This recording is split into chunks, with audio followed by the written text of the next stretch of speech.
नमस्कार दोस्तों, लोकसभा में विपक्ष के नेता कांग्रेस सांसद राहुल गांधी के लिए कोर्ट से राहत भरी खबर सामने आई है। बता दे, नेशनल हेराल्ड सहित राहुल गांधी के खिलाफ अलग अलग मामलों में मानहानि के कई मुकदमे चल रहे हैं। हाल ही में एक मानहानि मामले में झारखंड की चाईबासा कोर्ट ने राहुल गांधी के खिलाफ गैर जमानती वारंट भी जारी किया है। किस मामले में चाईबासा कोर्ट ने गैर जमानती वारंट जारी किया है वो आपको आगे बताएंगे। पहले उस खबर के बारे में बता देते हैं जो राहुल गांधी को लेकर सुप्रीम कोर्ट से आई है। बता दे, सुप्रीम कोर्ट ने आज कांग्रेस नेता राहुल गांधी के खिलाफ एक दायर याचिका को खारिज कर दिया है। सुप्रीम कोर्ट ने याचिका को खारिज करते हुए तर्क दिया कि इससे याचिकाकर्ता का मौलिक अधिकार प्रभावित नहीं हो रहा है। ऐसे में याचिका सुनवाई योग्य नहीं है और इसे खारिज किया जाता है। दरअसल ये याचिका वीर सावरकर के बारे में राहुल गांधी की कथित टिप्पणियों को लेकर दायर की गई थी। राहुल गांधी के खिलाफ दायर की गई याचिका में ये मांग किया गया था कि स्वतंत्रता संग्राम से जुड़े व्यक्तियों का सम्मान करना सबका मौलिक अधिकार है। याचिका में कहा गया था कि सावरकर को लेकर जिस तरह की टिप्पणी राहुल गांधी ने किया है वो युवा वर्ग को प्रभावित कर सकता है, पर अदालत ने उनकी दलीलों में दम नहीं पाया और याचिका को खारिज कर दिया। बता दे, सुप्रीम कोर्ट में यह मामला चीफ जस्टिस बी.आर. गवैया और जस्टिस ए.जी. मसीह की पीठ के सामने था। जस्टिस मसीह ने याचिका खारिज करते हुए कहा कि राहुल गांधी के बयान से याचिकाकर्ता के किसी भी मौलिक अधिकार की अवहेलना नहीं हुई है। इस पर याचिकाकर्ता ने दलील दी थी कि बतौर विपक्ष के नेता राहुल गांधी मौलिक कर्तव्यों की अनदेखी नहीं कर सकते।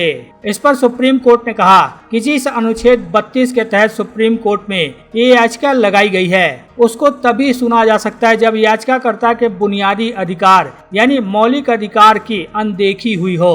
कोर्ट ने कहा कि अगर याचिकाकर्ता सावरकर से जुड़ी कोई भी चीज सिलेबस में शामिल करना चाहते हैं तो उनको अपना मामला कोर्ट के सामने रखना चाहिए। सुप्रीम कोर्ट ने सुनवाई के दौरान याचिकाकर्ता के तर्कों पर विचार किया।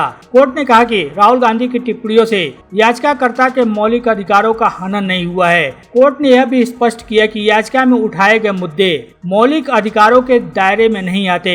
इस आधार पर याचिका को खारिज कर दिया गया। इस याचिका के खारिज होने से माना जा सकता है कि कहीं न कहीं राहुल गांधी को एक बड़ी राहत मिली है, क्योंकि देश के कई राज्यों में राहुल गांधी के खिलाफ मानहानि का केस चल रहा है और ऐसे में अगर ये भी याचिका स्वीकार हो जाती तो राहुल गांधी के खिलाफ एक और केस बढ़ जाता। ऐसे में से ये राहुल गांधी के लिए एक राहत भरी खबर मानी जा सकती है। वो इसलिए भी क्योंकि पिछले हफ्ते ही झारखंड की चाईबासा कोर्ट ने राहुल गांधी के खिलाफ गैर जमानती वारंट जारी किया है। झारखंड की चाईबासा एमपी एमएलए कोर्ट ने यह गैर जमानती वारंट जारी किया है। इसके चलते राहुल गांधी को अगले महीने 26 जून को व्यक्तिगत तौर पर कोर्ट में पेश होना होगा। हालांकि राहुल गांधी के वकील ने व्यक्तिगत पेशी से छूट के लिए याचिका लगाई थी, लेकिन कोर्ट ने उस याचिका को खारिज कर दिया है। बता दे, यह मामला एक मानहानि केस से जुड़ा है जिसकी शिकायत बीजेपी नेता प्रताप कटियार ने की थी। इसके चलते ही राहुल के खिलाफ सीजेएम कोर्ट में मानहानि का मुकदमा दर्ज किया गया था। दरअसल मानहानि का यह मामला 28 मार्च 2018 का है। कांग्रेस के एक अधिवेशन में बीजेपी के खिलाफ भाषण दिया था। उनके इस भाषण को लेकर बीजेपी ने आपत्ति जताई थी और बीजेपी नेता प्रताप कुमार ने राहुल के खिलाफ चाईबासा सीजेएम कोर्ट में 9 जुलाई 2018 को मानहानि का मुकदमा दायर कर दिया था। इसी मामले में सुनवाई करते हुए राहुल के खिलाफ कोर्ट ने गैर जमानती वारंट जारी कर उन्हें व्यक्तिगत तौर पर कोर्ट में पेश होने का आदेश दिया है। अब ऐसे में माना जा रहा है कि राहुल गांधी को 26 जून को कोर्ट में पेश होना होगा।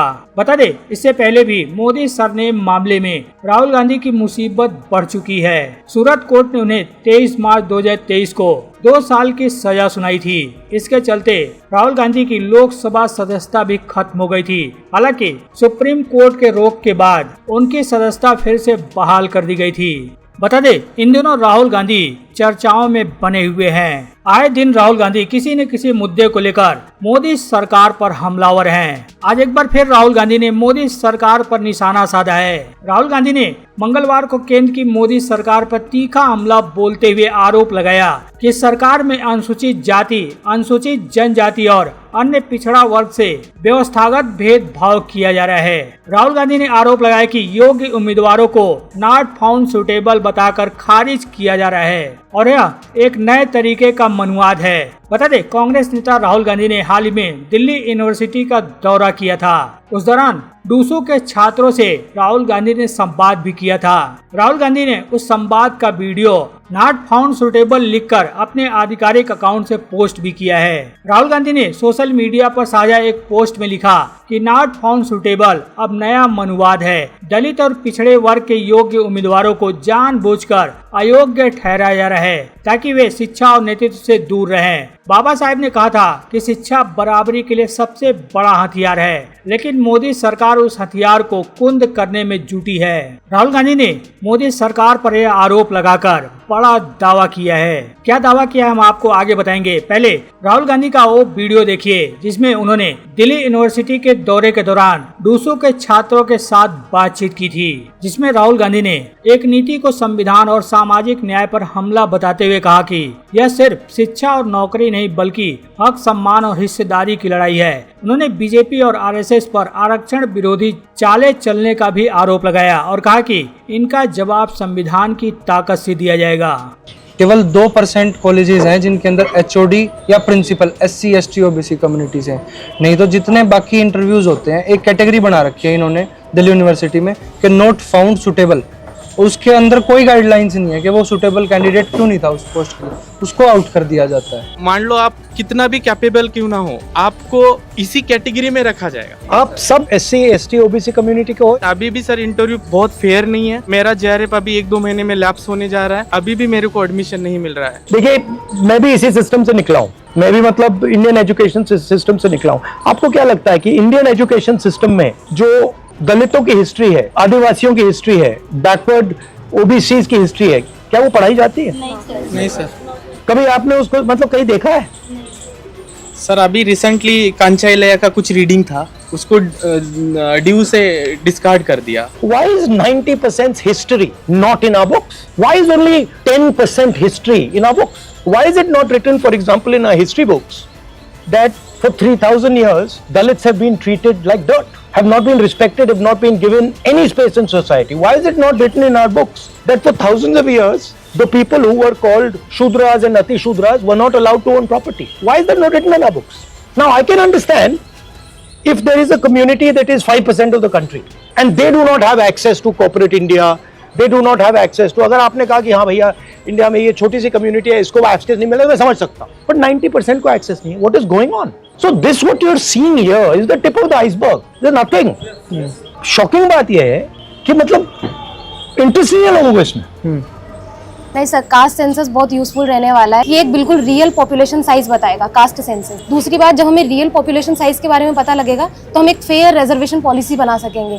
हमें सोशियो इकोनॉमिक कंडीशन के बारे में पता लगेगा। सुनिए, इन पॉलिटिकल सिस्टम मनी कहाँ से आता है? Corporate India. वो आपका है? नहीं। आपको मिलेगा? नहीं। दूसरा है कॉन्ट्रैक्ट्स।